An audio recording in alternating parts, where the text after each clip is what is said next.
좀 어렵긴 하죠, 그죠? 어렵긴 한데 그 이번에 배울 때 배워봅시다 한번. 네, 배워보고 그래도 대학 4년 사이에 한번 이런 것부터 배워봐야죠 한번. 양자역학. 그래서 여러분 그 졸업할 때 전기전자공학부지만 양자역학 배웠나? 그러면 배웠다고 얘기 좀 해줄래요, 여러분? 그 면접 가서 양자역학 배웠냐? 그럼 배웠습니다. 그렇게 얘기를 해주면 좋을 것 같습니다. 물리과만큼 배웠냐? 했을 때 핵심적인 건 다 배웠다고 하면 돼요.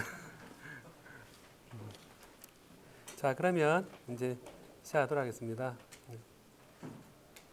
자, 우리가 계속 그 입자, 뭐 파동 그랬을 때 입자가 파동의 성질을 가질 수 있고 또 파동이 입자처럼 행동할 수 있다라는 건데 입자는 명확하게 위치하고 속도가 눈에 보이죠, 그죠? 어디에 있고 어떻게 간다가 되는데 파동은 이렇게 전달되면 웨이브가 전 공간에 다 퍼져 있고 그 위치가 정확히 정의되지 않습니다.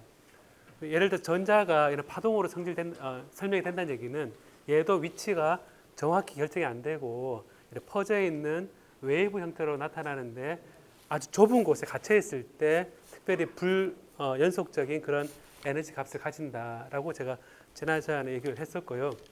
그러다 보니까 클래시컬하게는 일어나지 않는 갇혀 있는데도 전자가 이렇게 튀어나와서 새어나오는 그런 터널링 현상 같은 것들이 생깁니다. 생기고 어디에 힘을 받는다라고 하는 거는 근데 어느 포텐셜 우물 안에 갇혀 있다라는 것과 사실은 같다고 그랬었죠, 그죠? 그래서 제가 지난주에 얘기할 때 이런 용수철에 묶여 있는 질량 m의 물체는 얘가 좀 벌어지면 델타 x만큼 벌어지면 여기 당기는 힘이 마이너스 k의 델타 x다 이런 식으로 힘이 작용한다고 얘기를 했습니다. 그래서 힘이 작용한다는 얘기를 얘를 이제 적분을 해서 이렇게 마이너스 f의 dx 이렇게 적분을 해서 이게 에너지로 해서 에너지 포텐셜 웰 속에 2분의 kx 제곱에 해당되는 포텐셜 웰 속에 이런 m의 질량을 가진 게 여기서 이 경사진 곳에서 굴러 떨어지고 다시 올라가고 굴러 떨어지고 다시 올라가고 이런 운동을 바꿔서 생각할 수 있다라는 겁니다. 그래서 물리적인 그런 직관은 뭐냐면요. 어떤 상황이 있으면 걔를 그대로 보는 게 아니라 얘에 해당하는 다른 문제로 싹 바꿔가지고 다른 문제에서 쉽게 풀어서 원래 문제의 답을 찾는 게 직관적인 거거든요, 여러분. 그래서 예를 들어서 수학적으로 굉장히 복잡한 게 있어요. 그러면 그 게으른 사람은 오히려 좋을 수가 있거든요. 아, 이렇게 풀기 싫다. 왜냐하면 처음부터 끝까지 쭉 계산했을 때 2시간 걸리는데 이것에 해당되는 거를 간단한 그림으로 바꿔가지고 그 그림에서 해를 가지고 와서 원래 복잡한 문제를 푸는 이게 제일 좋습니다, 사실은. 그래서 지금은 그런 해답이 어디에 있는가를 여러 사례를 통해서 알아두는 게 필요하거든요. 자, 그래서 이게 지난 시간에 이제 이런 포텐셜 웰스에 갇혀 있는 것의 예로서 처음에는 인피니트 포텐셜 웰 그래서 굉장히 이 벽이 높은 플러스 무한대 속에 들어 있는 전자가 요 안에 띄엄띄엄 된 값의 웨이브 펑션을 이렇게 첫 번째, 두 번째, 세 번째 이렇게 네 번째 이렇게 되는데 에너지가 좀 높아지면서 기타 현을 생각하면 되거든요, 여러분. 기타 길이 선이 있으면 거기에 첫 번째 진동, 두 번째 진동, 세 번째 진동, 네 번째 진동 하는 게 소리가 높아지거든요. 주파수가 높아집니다. 주파수가 높은 게 에너지가 크다라는 거고 이렇게 그 보면 이런 사인 웨이브 그 다음에 이런 사인 웨이브인데 노드라는 게 이 중심을 딱 지정했을 때 여기 한 개가 되고요. 얘는 노드가 두 개이고요.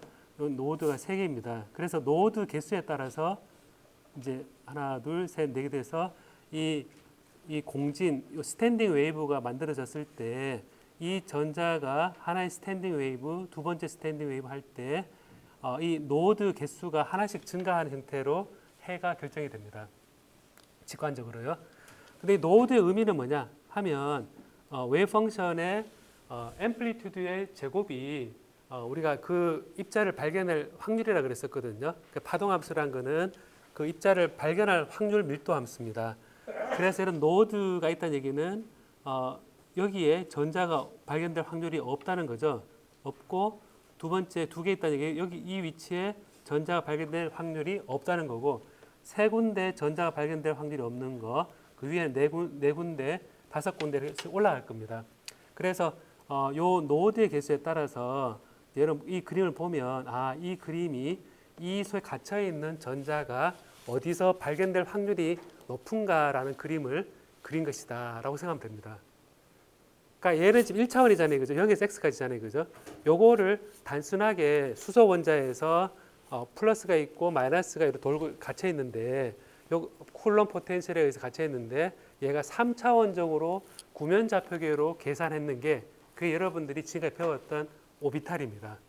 그 오비탈이고 제가 그거를 여러분한테 계산하려고 하면 한 3시간 걸린다 그랬죠. 그죠? 그 수식을 S오비탈, P오비탈, D오비탈 요거를 쭉 계산하는 게 한 3시간 걸리는데 그래도 할 수 있거든요. 오늘 이제 조금은 지금 우리 그 3장에서 뒷부분이 좀 나오니까 제가 어떻게 그 과정을 그냥 눈으로 한번 보는 거는 나쁘지 않거든요. 그게 어떻게 S오비탈, P오비탈, D오비탈이 계산이 되는가라는 거를 이제 이런 볼 기회가 있을 겁니다. 자, 그래서 이게 이제 그 이런 포텐셜 웰에서 갇혀 있는 거를 이제 우리가 슈레딩거 이퀘이션 그래서 마이너스 2n분의 하바 제곱의 라플라시안 푸사이 플러스 v 푸사이는 이 푸사이다. 그래서 총 에너지는 운동 에너지와 위치 에너지 합이다라는 그 클래시컬한 우리 에너지 보존 법칙이 있죠. 그래서 운동 에너지 더하기 위치 에너지 더하기는 총 에너지다. 여기서부터 이 미분 방정식을 풀어서 계산을 하는 거다라는 거였고요. 지난 시간에 제가 이런 포텐셜 웰 이렇게 했었는데 얘가 무한대의 포텐셜 웰이 아니면 보니까 이게 무한대라면 한 개, 두 개, 세 개 노드가 계속 늘어나는 만큼 다 들어갈 텐데 얘가 유한하면 깊이가 유한하면요 얘가 다 안 들어갑니다. 한 개짜리만 들어가는 경우가 있고 요 두 번째까지 들어갈 수 있고 세 번째 들어갈 수 있는데 한 개만 들어갈 수도 있고요. 두 개 들어갈 수도 있거든요. 이렇게. 근데 이제 이 깊이가 얕으면 얘가 요 위에 있는 건 다 들어가지 않겠죠. 그죠? 그럼 이제 여기에 들어갈 수 있는 에너지의 스테이트가 뭐냐? 몇 개냐? 혹은 이 에너지 스테이트에 따른 확률 밀도 함수가 어떻게 되느냐? 계산하는 게 지난 시간에 제가 했던 거였거든요. 그래서 핵심 코드는 이 V0의 크기에 따라서 깊이에 따라서 이 웨이브 펑션이 몇 개가 이 값을 만족하는가라는 거를 계산한 거를 이제 배웠었습니다. 자, 배웠었는데 요거를 이제 나중에 어떻게 되냐면 이런 포텐셜 웰이다라고 했을 때 우리가 어떻게 했었냐면 세 구간으로 나누어 가지고 이게 이제 포텐셜의 구간 그대로입니다. 1영역은 V0고 2영역은 0이고 3영역은 V0라서 이걸 이제 x가 0보다 적은 경우, x가 0에서 a인 경우, x가 A보다 큰 경우라고 생각해서 이걸 이제 psi 1, psi 2, psi 3다 라고 했었죠. 그죠? 그래서 요 경계면에서 우리가 어떻게 했었냐면 이 값과 이 값이 같아야 된다. 이 경계면에서 이 값과 이 값이 같아야 된다. 그 다음에 이 경계면에서 이 값의 미분과 이 값의 미분이 같아야 된다. 이 경계면에서 이 값하고 이 값의 미분이 같아야 된다. 결국 경계값하고 그 미분값이 같아야 되니까 조건이 4개가 나왔고 그 다음에 여기 무한 들어갔을 때 0으로 가야 되고 0으로 가야 되고 또 플러스 무한 들어갔을 때 0으로 가까이 가야 된다는 이 경계 조건에서 총 6개의 조건이 나왔거든요. 6개 조건이 나와서 이 포텐셜 가지고 우리가 그 푸사이 1과 푸사이 2하고 푸사이 3의 웨이브 펑션의 형태를 우리가 알 수 있었거든요. 이걸 제가 노트에다가 이제 쭉 이걸 계산했는 게 이겁니다. 이제 유한한 포텐셜이다 그랬을 때 살짝만 얘기하면요. 이 푸사이 1일 때 엑스포넨셜 알파 x다. 푸사이 3일 때도 알파 x다. 왜냐하면 실수인 경우는 V0가 에너지보다 크기 때문에 이게 실수가 됩니다. 그 다음에 이제 요 2영역 0에서 a까지는 여기에 사인 코사인이니까 허수 파트가 생겨서 엑스포넨셜 kx다라고 했었는데요. 요거에 이제 요게 jkx 알파 x는 바로 여기에서 나왔죠. 그죠? 여기 슈레딩거 이퀘이션에서 운동 에너지와 위치 에너지 합은 총 에너지다 그랬을 때 V0가 있는 경우는 하고 없는 경우를 두 개 비교해서 이렇게 2차 두 번 미분해서 자기 자신이 나오는 그 함수는 엑스포넨셜이잖아요. 그래서 그 함수를 가지고 이 형태를 정의합니다. 그러니까 정의한 다음에 앞에서 이 바운더리 컨디션이 같다라고 생각하고 쭉 이제 이게 계산해서 각각 이 결국은 이 변수를 정의하는 값이었거든요. 변수를 정의할 때 B1, B2, A1, A2, C1, C2 총 6개인데 바운더리 컨디션 6개가 나오니까 이게 풀 수 있다라는 그 희망을 가지고 쭉 길게 이제 행렬식으로 한 거죠. 이렇게 행렬식으로 해서 A1과 B2 계산해서 요 행렬식으로 계산하고 이 계산 과정을 제가 지난 시간에 쭉 보여줬거든요. 쭉 보여주고 나서 여기에서 이제 쭉 나오는 게 결과적으로 보면 두 가지 조건이 나오는데 이 6가지 경계 조건을 다 썼을 때 A1, B1 요것에 의해서 만족하는 함수가 나왔는데 그 함수가 두 가지가 나왔거든요. 혹은 그래서 탄젠트 2분의 K는 K분의 알파다. 탄젠트 2분의 K는 마이너스 알파분의 K다라고 했는데 이게 도대체 뭐 하는 거지라고 생각했을 텐데 여기에서 이제 K 탄젠트 2분의 K의 알파다라 했을 때 핵심은 뭐냐면요. K는 앞에서 뭐로 정의됐으냐면 에너지입니다. 이 시스템의 에너지에 의해서 하바 2n분의 하바제곱 K제곱은 에너지다. 그래 되니까 결국 K는 에너지를 나타냅니다. 에너지를 나타내고 여기 알파로 표현 제가 지난 수업 시간에 카파라 그랬는데 이제 필기에는 알파로 했는데 알파가 이제 이 에너지가 주어져 있으니까 요 V0가 있으니까 결과적으로 보면 이 포텐셜 외 깊이가 나옵니다. 그래서 알파는 깊이에 대한 정보고 정보를 포함하고 있고 K는 에너지에 대한 정보니까 요 깊이에 따라서 에너지가 몇 개가 나올까라는 문제를 풀 수가 있는 거거든요. 그래서 이 두 가지 관계에서 뭘 했냐면 요 첫 번째 관계 하나만 제가 보여줬었는데 K 탄젠트 2분의 알파는 알파 A다 그랬을 때 요거를 좀 정리를 해보니까 알파를 정리해 보니까 하바 제곱에 EMA 제곱에 V0 마이너스 2다 표현이 되는데 그래서 요걸 보니까 좌변은 KA 탄젠트 2분의 KA고요. 우변은 요걸 정리해 보니까 하바 제곱 EMA 제곱 V0의 마이너스 KA 제곱이니까 얘를 KA가 이제 어떤 뉴메리컬하게 계산하고 싶다 그러면 얘가 같다는 건 두 그래프를 그려서 얘 교점을 구하는 행위입니다. 그래서 우변은 요 하바 제곱 2ma 제곱 v0를 반경의 제곱으로 하는 이 반원이고요. 그래서 반원을 표현해 주고 있고 좌변은 ka 탄젠트 2분의 k가 그림입니다. 그래서 탄젠트 2분의 k로 그림을 그렸을 때 이렇게 그림이 그려진 탄젠트 2분의 k 곱하기 k하고 요 반원의 교점이 바로 이제 이거를 만족하는 에너지를 표현하는 겁니다. 그래서 교점의 개수가 곧 그 에너지 개수 V0의 깊이에 따라서 교점의 개수 이 경우는 교점의 개수가 2개 나오죠, 그죠? 1개, 2개 나오고 그 다음에 요 이제 다른 경우에 대해서 K 코탄젠트 2분의 K는 이제 점선으로 표현된 그래프인데 얘도 이제 보면 이렇게 반원을 그렸을 때 첫 번째는 탄젠트 K 2분의 K, 그다음 두 번째는 코탄젠트 2분의 K로 교점이니까 결과적으로 보면 요 V0에 대해서 1개, 2개, 3개의 그 에너지 상태가 KA가 나온다는 얘기입니다. 자, 그래서 이거를 결국 문제가 뭐냐면요. 이런 포텐셜 웰 문제가 있을 때 요거를 관심은 여기에 들어갈 수 있는 에너지를 정확히 정의하는 겁니다. 에너지가 퀀타이즈 되어 있다. 같이 퀀타이즈 되어 있고 요거를 이제 요 식을 알면 풀 때는 어떻게 푸느냐.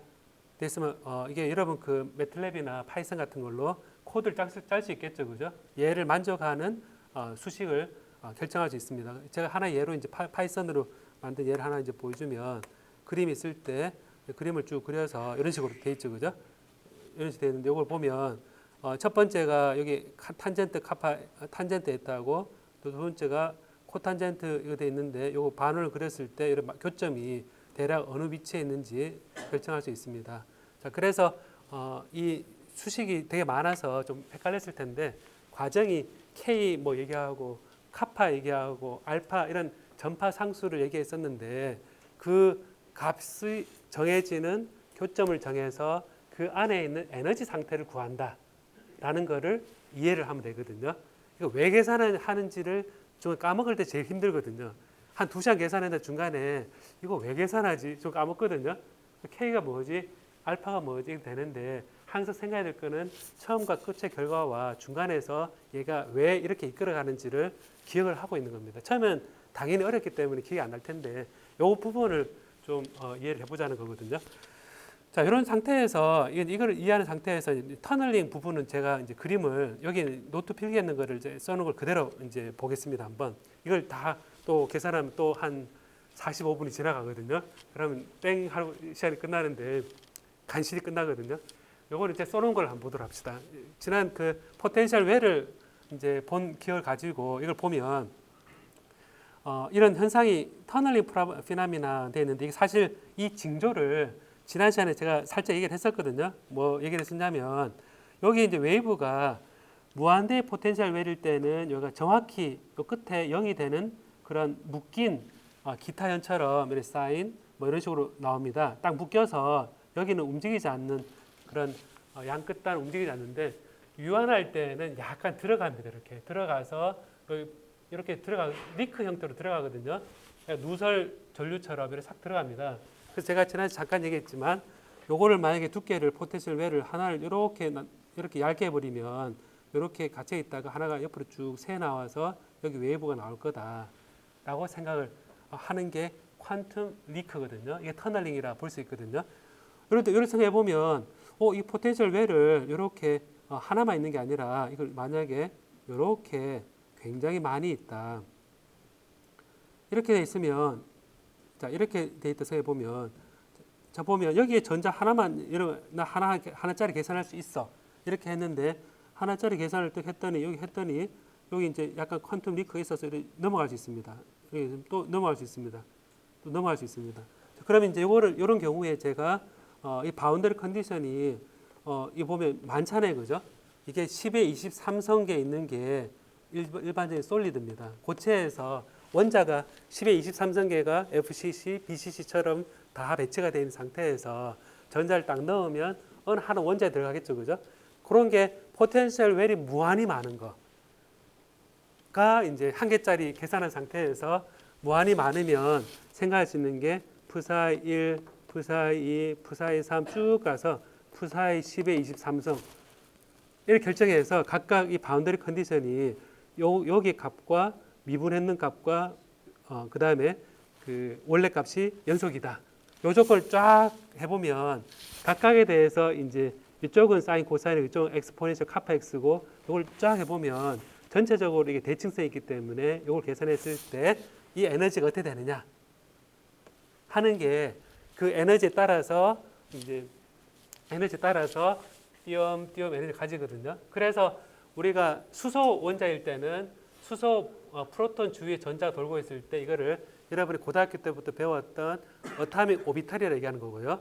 이게 이제 10의 23성의 고체 이제 애톰이 배치된 상태에서 전자에 갇혀가지고 이렇게 옆에 리크가 있어서 전체적으로 웨이브를 구하는 거는 에너지 밴드라 그럽니다. 그래서 에너지 밴드는 이런 솔리드 속에 각 원자 포텐셜 포텐셜에 갇혀 있는 전자가 무한히 많은 건너편에 있는 걸 보면서 걔가 가진 에너지 상태를 이제 구하는 거라서 에너지 밴드를 구하는 것과 전자 오비탈을 구하는 게 사실은 다 슈레딩거 이퀘이션에 풀어서 나오는 거란 거거든요. 요즘 컴퓨터가 많이 발달돼 있으니까 이 포텐셜 웰 모양을 조금 찌그러뜨려 놓으면 그 찌그러뜨린 모양에 따라서 다 계산할 수 있겠죠, 그죠? 그죠? 근데 이게 다 스퀘어 웰이거든요. 스퀘어니까 이 스퀘어인데 이렇게 하다가 쭉 찌글찌글 이러면 어떻게 됩니까? 요즘 컴퓨터가 발달돼 있으니까 이런 계산을 다 계산을 할 수 있다는 얘기죠. 그리고 여기 에너지가 어떻게 될 거다라는 것들이 다 계산이 됩니다. 그래서 이런 그 관점에서 이 아는 상태에서 이런 터널링 피나미나 돼 있는데 이걸 한 15분 정도 여러분 집중해서 살짝 보도록 합시다. 한번 15분 정도 보면 여기 써 있는 걸 설명하는 거기 때문에 제가 좀 용이하거든요. 다 쓰는 게 아니라서. 그렇지만 이런 어떤 과정을 보자는 겁니다. 자, 이렇게 포텐셜 웰이 아니라 배리어거든요. 배리어인데 0에서 A까지 배리어인데 반대죠, 그죠? 우리가 지난주에 배웠던 걸 포텐셜 웰은 안으로 들어간 거잖아요, 그죠? 그 다음에 이 튀어나온 거 포텐셜 배리어입니다.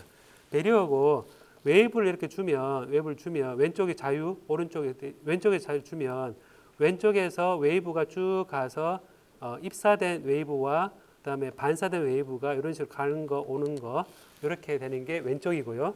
그다음에 오른쪽은 여기 리크가 발생해서 이렇게 투가 되어서 나가는 거가 한쪽 방향으로 나가고요. 그 다음에 이 사이는 V0보다 에너지가 낮기 때문에 이런 식으로 투가 되어서 클래시컬하게는 통과하지 못하는데 양자역학적으로는 이렇게 통과하더라 해서 이제 전류가 흐르는 거거든요. 근데 이제 이게 반도체에서는 어떤 얘기를 하냐면 에너지 배를 갖다 놔도 전류가 흐르는 거잖아요. 그죠? 그러니까 그게 뭐냐면 절연체를 아주 얇게 해놓으면 금속과 금속 사이 얇은 절연체를 해도 이 사이에 전류가 흐를 수 있다는 겁니다. 클래시컬하게 흐르지 않는데 요거를 절연체를 넣어놔도 전류가 흐르더라 라는 게 이제 여기서 나오는 거고, 또 재미있는 현상이 또 다른 얘기지만 초전도체고 인슐레이트다. 그러면 이 안에 또 재미있는 현상들이 많이 생기거든요. 그리고 이게 이제 이 경계면이 영하 A구나. 그리고 이제 영하 A 사이에 이 경계면에 대해서 다 웨이브를 이런 식으로 1, 2, 3으로 정하는구나 라고 생각하고, 포텐셜 웰과는 다른 점이 뭐냐면 1번 영역이 이런 웨이브입니다. 엑스포 JKX. 그 다음에 요게 이제 플러스, 여러분 그 엑스포넨셜의 J의 KX-오메가 T는 어디로 진행하는 파라 그랬습니까? 엑스포넨셜의 J의 KX-오메가 T는 어디로 진행하는 거라 그랬습니까? 플러스 X입니까? 마이너스 X입니까? 플러스 X 방향이죠. 그죠? 이건 제가 이야기를 K로 묶어내면 X-K분의 오메가 T니까 T가 증가하면 얘가 양의 방향으로 시프트하는 거기 때문에 요거는 플러스 양의 방향으로 진행하는 파다라는 거고, 여기 이제 A1이 이제 결국 입사하는 파입니다. 입사하는 파고 A2의 X-JKX는 마이너스 X 방향으로 진행하는 방향이기 때문에 얘는 반사파입니다. 그래서 지금 전자를 다루고 있는데 전자가 지금 듀얼리티 때문에 우리가 웨이브로 바꿔서 해석하고 있죠. 그죠? 그다음에 여기 이제 1번 영역에서고 2번 영역에서는 보면 여기에 감소되기 때문에 이제 이 허수 파트가 아니라 실수 파트를 이렇게 줄어드는 것과 늘어난 두 파트의 우리 이 중첩이다. 슈퍼 포지션이라 그러죠. 그죠? 슈퍼 포지션이라 그럽니다. 두 가지를 중첩한다라는 겁니다. 그다음에 여러분 그 푸리어 트랜스폼 배웠나요? 푸리어 트랜스폼? 제가 안 시킬 테니까 배웠나요? 푸리어 트랜스폼 들어봤다. 손 한번 들어볼래요, 한번? 다 들어봤네. 푸리어 트랜스폼이 여러분 혹시 묻고는 싶지만 제가 손을 들었으니까 이제 뼈 앞으로 배우면 되죠. 한번. 자, 이게 푸사이 3면 이게 이제 요 똑같이 JKX 마이너스 JKX인데 여기에서 경계 조건이 하나 생깁니다. 뭐냐면 입사하는 쪽은 입사파와 반사파 두 개 다 존재하고요. 그다음에 중간에는 이렇게 감소하는 것과 조금 증가하는 게 합쳐도 중첩이 되는데 투가 되고 나면 터널링이 되어서 퀀텀 리크가 생겨서 나가고 나면 여기 무한대로 가기 때문에 반사파가 없습니다. 그렇죠? 여기 투가 되고 나면 A보다 큰 영역은 쭉 가기만 하고 끝까지 가기만 하고 되도록이 없죠. 그죠? 그 얘기는 중요한 파트가 뭐냐면 진행하는 파는 존재하는데 반사파는 없습니다. 하나라도 줄여야겠죠. 하나라도 모르는 걸 줄여야 되기 때문에 반사는 없다. 그래서 저기 X가 A보다 큰 영역 이 영역에서는 이 반사들이 없어서 얘가 싹 날아갑니다. 그래서 미지수가 5개인 요 식이 딱 되거든요. 5개 식이 되는데 여러분 알고 있는 그 바운더리 컨디션이 있잖아요. 그죠? 뭐냐면 여기에서 웨이브가 같아야 된다. 여기서 웨이브 미분값이 같아야 된다. 여기에서 웨이브 값이 양쪽이 같아야 된다. 미분값 경계 조건 4개가 돼 버렸죠. 그죠? 4개인데 지금 우리가 결정해야 될 미지수는 5개죠. 그죠? 그죠? 5개 A1, A2, B1, B2 돼 있는데 5개인데 요 조건은 4개만 일단 주어져 있잖아요. 그죠? 여기에서 마이너스 무한대, 플러스 무한대, 0이 된다는 조건이 이거밖에 없으니까 반사되는 파가 없다 하는 것만 남아 있으니까 요 5개입니다. 자, 그래서 이거를 가지고 K를 잊지 말아야 되는 K는 에너지다. 여기에서 알파란 거는 포텐셜 웰 높이하고 포텐셜 베리어 하이트와 에너지 사이 차이다. 라는 겁니다. 그러면 생각해야 될 게 이게 베리어의 하이트에 따라서 과연 에너지가 어떻게 될 것이냐 라는 거하고 관심이 이거죠. 베리어가 있는데 얼마만큼 전달이 될 것이냐가 관심이죠. 제가 얘기할 때 저 웨이브가 있는데 반사된다 그랬는데 관심이 뭐냐면 얼마만큼 반사가 될까. 그 다음에 넣었는데 얼마만큼 투과할까. 요게 관심을 가지는 거죠. 그죠, 지금? 그러니까 그나마 관심을 가지는 거니까 결과적으로 뭐냐면 미지수는 5개지만 만약 문제를 그냥 5개 조건이 5개 있어야 풀 수 있습니다 하면 못 푸는데 미지수는 5개지만 문제를 바꿔가지고 입사한 것에 대해서 반사한 것의 비가 어떻게 됩니까? 그 얘기는 A1에 대해서 A1분의 C1이 A1에 대해서 반사하는 게 A1분의 A2가 어떻게 됩니까? 묻거나 A1에 대해서 투과한 C1이 어떻게 됩니까? 그래 물으면 A1분의 B1, A2, A1분의 C1 그럼 비율이 되면 굳이 조건이 5개 안 되더라도 같은 4개면 투과 개수, 반사 개수는 구할 수 있겠다라는 생각이 드는 거거든요. 그래서 이 조건 개수가 5개가 필요하지만 얘를 문제를 바꿔서 입사 개수, 투과 개수를 이제 구하면 이제 문제를 풀 수 있을 거다라는 생각이 드는 겁니다. 그래서 이걸 똑같이 이 비율을 그대로 함수값이 0에서 일정하고 미분값이 일정하다라는 거하고 x는 a에서 요 그 함수값하고 그다음 미분값이 일정하다 연속된다라는 해서 지금 이 a1, a2를 그대로 써줬거든요. 이렇게 써줬는데 여기는 좀 지난번보다 그 행정식이 많죠, 그죠? 예를 들면 요거는 이제 말로만 제가 입으로만 하면요. 여기 보면 A1과 요거를 0을 딱 대입을 하면 A1 더하기 A2입니다. 여기에다가 B1에다 0을 대입하면 B1 플러스 B2입니다. 그렇죠, 그죠? 여기다 0을 대입하면 A1 플러스 A2, 여기 밑에 0을 대입하면 B1 플러스 B2가 됩니다. 그 다음에 미분한 거 하면 JK가 앞으로 나오고 요 미분할 때 마이너스 JK니까 A1 마이너스 A2 이게 미분한 것의 연속이다 라는 거고 요 두 번째 미분하게 되면 알파가 밖으로 나오고 B1 마이너스 B2 이렇게 나옵니다. 요 푸는 방식에 대해서만 기억을 하면 됩니다.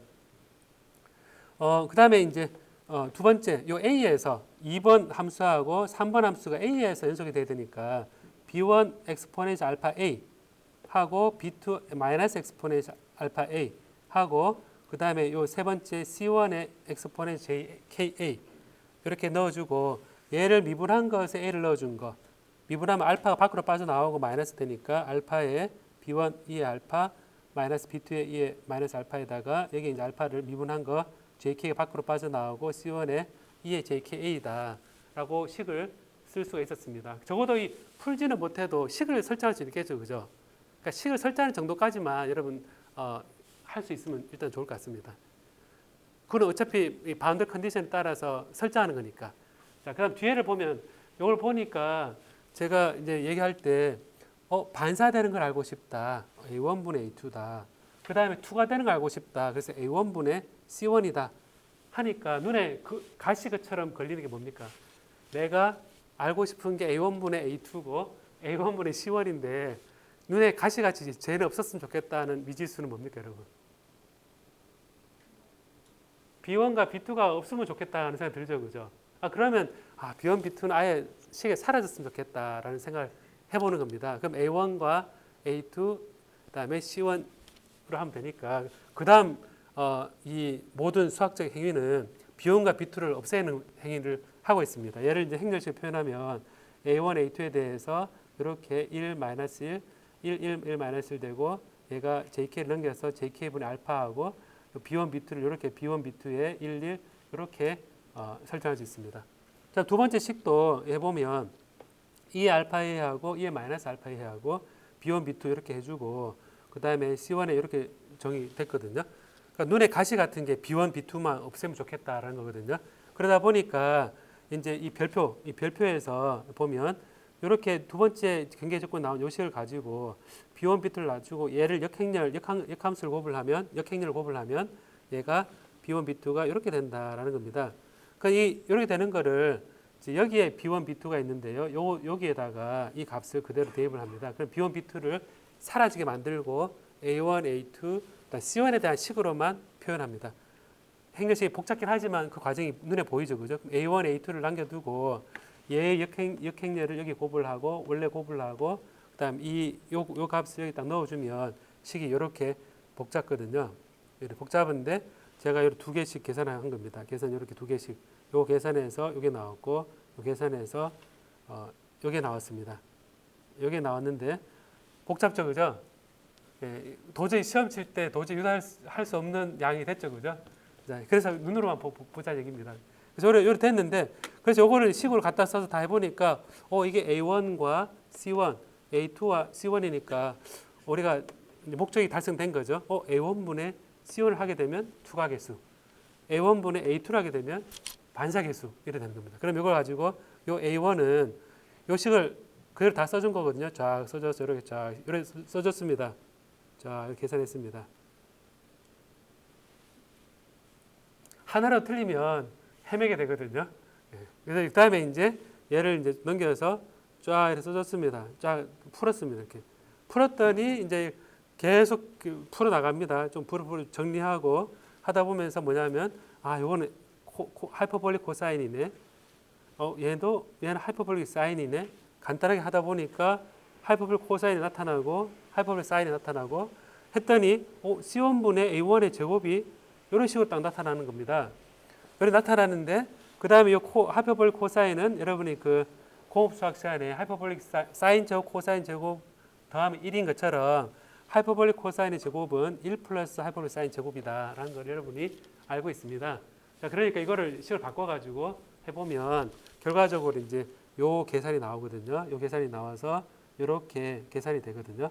그럼 여기서 잊지 말아야 될 게 뭐냐면 K하고 알파는 에너지하고 V0 주어지는 관계식이다 라는 걸 알고 얘를 이제 표현된 다음에 이걸 대입을 하는 겁니다. 이게 원래 뭐였지 하고 보니까 이거였구나. 해서 이걸 다시 대입하니까 이렇게 간단하게 되는구나.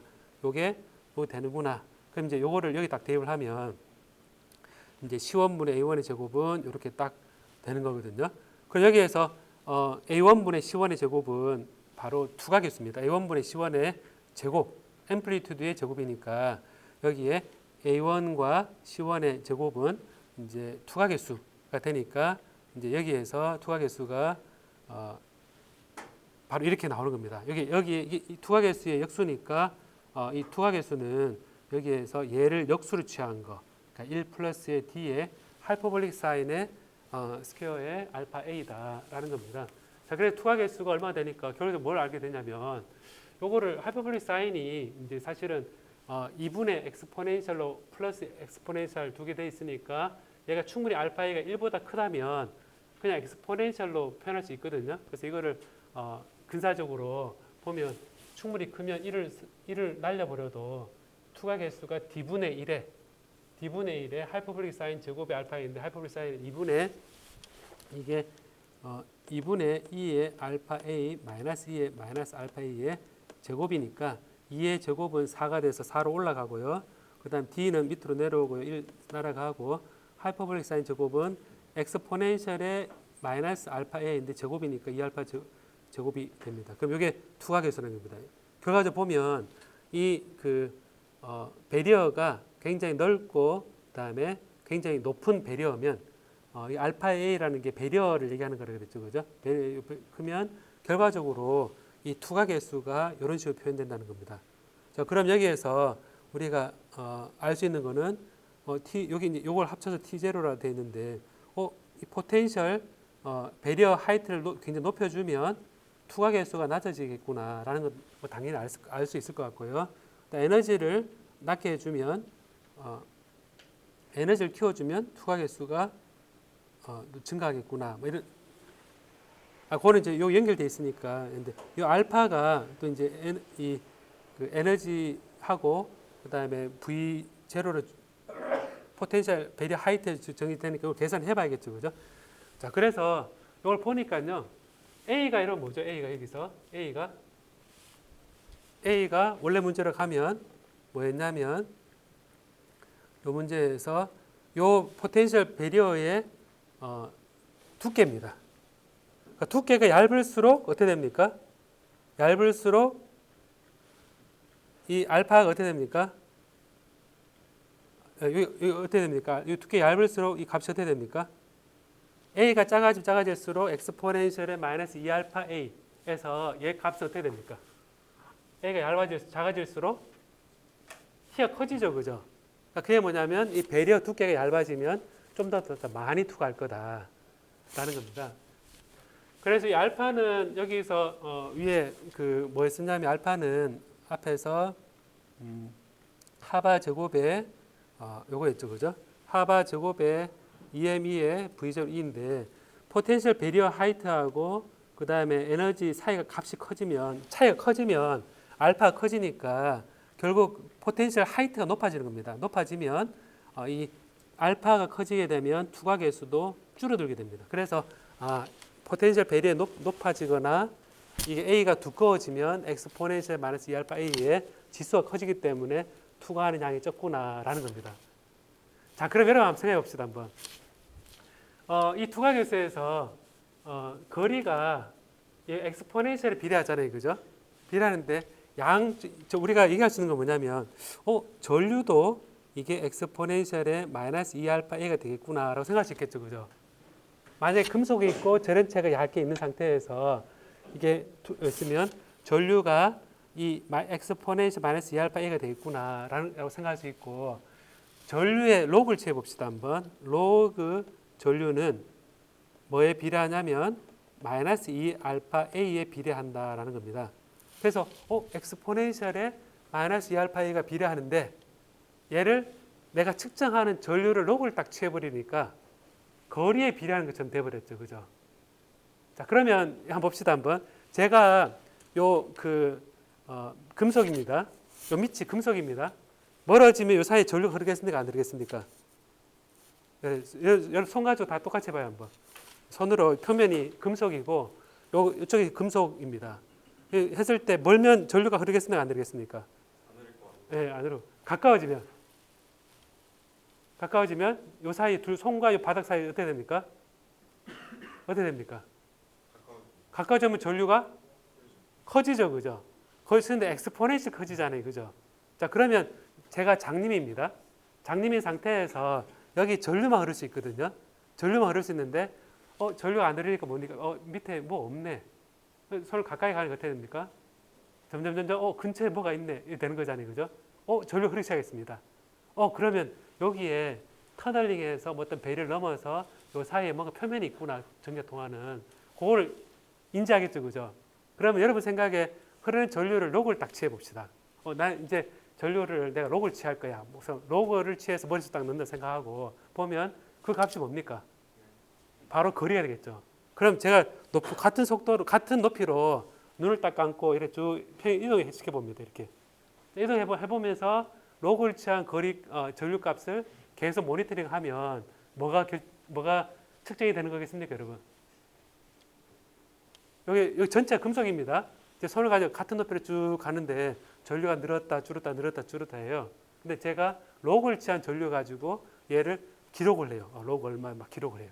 그러면 제가 손을 같은 높이로 계속 이렇게 스캔했다면 전류를 이렇게 록을 취한 전류를 이렇게 기록했다면 그 록을 취한 전류 값은 뭐를 의미하겠습니까? 높이겠죠. 그죠? 높이니까 결과적으로 뭐냐면 자, 순서입니다. 이제 아이들 양자역학적으로 딱 여기까지 배웠어요, 여러분이.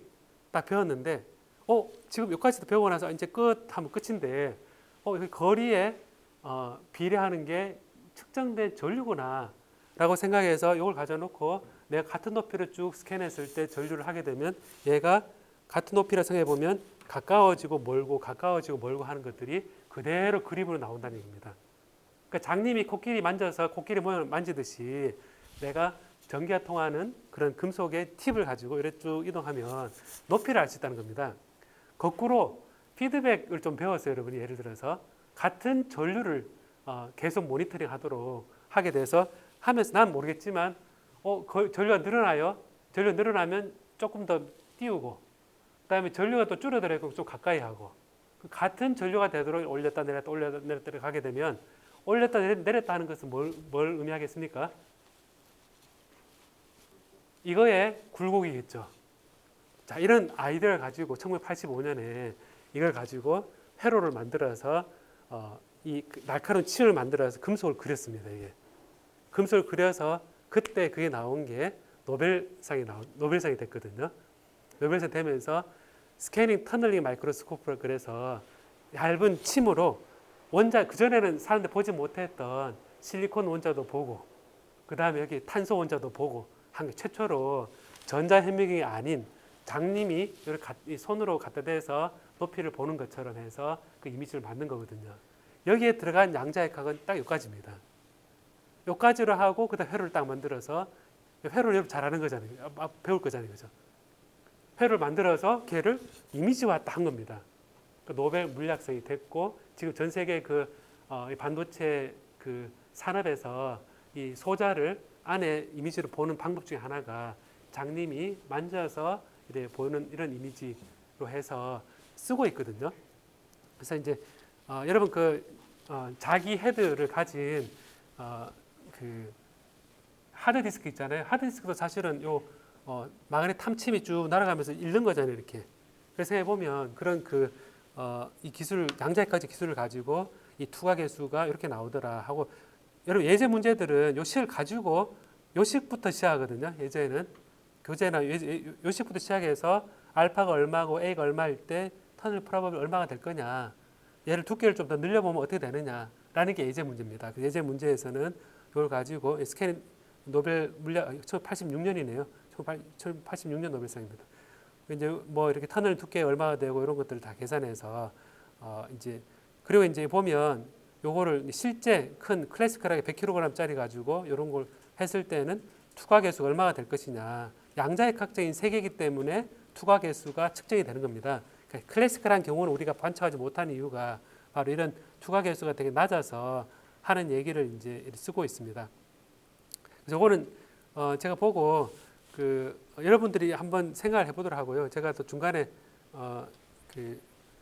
문제 푸는 거를 따로 올려놓든가 아니면 조금 더 설명이 필요한 질문을 하면 제가 조금 더 질문을 할 수 있도록 해보겠습니다. 자, 그래서 이게 터널링 프로버빌리티 그 다음에 포텐셜 에너지 배리어 이런 상황에 대해서 설명을 한 건데 눈에 보이지 않는 세계인데 노벨상까지 나오는 데까지 간단한 이걸 들어서 이제 했다고 뭐 대단하지 않습니까, 여러분? 스위스 쭈리 있는 IBM 연구소에서 얘를 만들어서 누구나 아는 양자역학으로 이건 다 쉬운 많이 한 사람들은 쉽다 하는데 이제 이걸 가지고 회로를 만들어서 한 거거든요. 그러니까 저도 이런 회로 만들어 봤거든요. 회로 만들어서 이제 이거를 증폭기를 만들 때 아날로그 OPM프로 증폭회로 만들고 여러분 전기회로에서 OPM프 배웠나요 지금? 배우고 있습니까 OPM프? 전기회로 OPM프 딱 그겁니다. OPM프 쓰고 그 다음에 로그 증폭기, 왜냐하면 로그를 취해야 되니까 전류를. 그 다음에 이제 피드백 루프 뭐 이런 걸 해가지고 회로를 만들어서 이미지가 딱 됐거든요. 그래서 생각해봐요. 이제 STM이라고 이미지에서 실리콘 돼 있는데 이런 보면 이미지 보면 자 이런 것들을 만들어낸 겁니다. 놀랍죠, 그죠? 이걸 최초로 딱 보여주니까 원자를 직접 볼 수 있게 됐구나. 직접 전자빔으로 보던 거를 장님이 전류를 측정하는 방법대로 해서 풀 수 있었다라는 겁니다. 자, 그러면 요거에 대해서 어떻게 좀 이해가 됐습니까, 여러분? 약간 이해됐습니까? 자, 그러면 조금 쉬는 김에 뭐 하겠습니까, 여러분? 제가 뭐 하자 그럴까요? 같아요. 기지감 킵시다 그래요. 네, 기지감 키고 그리고 이제 그룹 활동을 이제 그래도 여러분 계획을 해야 되잖아요, 그죠? 해야 되는데 지난번 제가 그룹 활동 했던 거를 제가 다 가져왔거든요. 그래 조를 드디어 여러분 다 정했습니다. 몇 조라는 거를 여러분 다 정의되어 있거든요. 정의되어 있으니까 각 조별로 뭐 1조 이름 다 적혀있습니다. 2조 총 19조까지 있거든요. 19조까지 있으니까 여기 나와서 이걸 받아가서 지금까지 자기 했던 것들 조에서 했던 것들 보고 오늘 15분 동안 해야 될 게 뭐죠, 여러분? 제안서. 예, 제안서 하는 거 생각하는 거 해야 되죠, 그죠? 예, 그거를 지금 15분 동안 해보기 시작합니다. 예, 시작합시다. 예.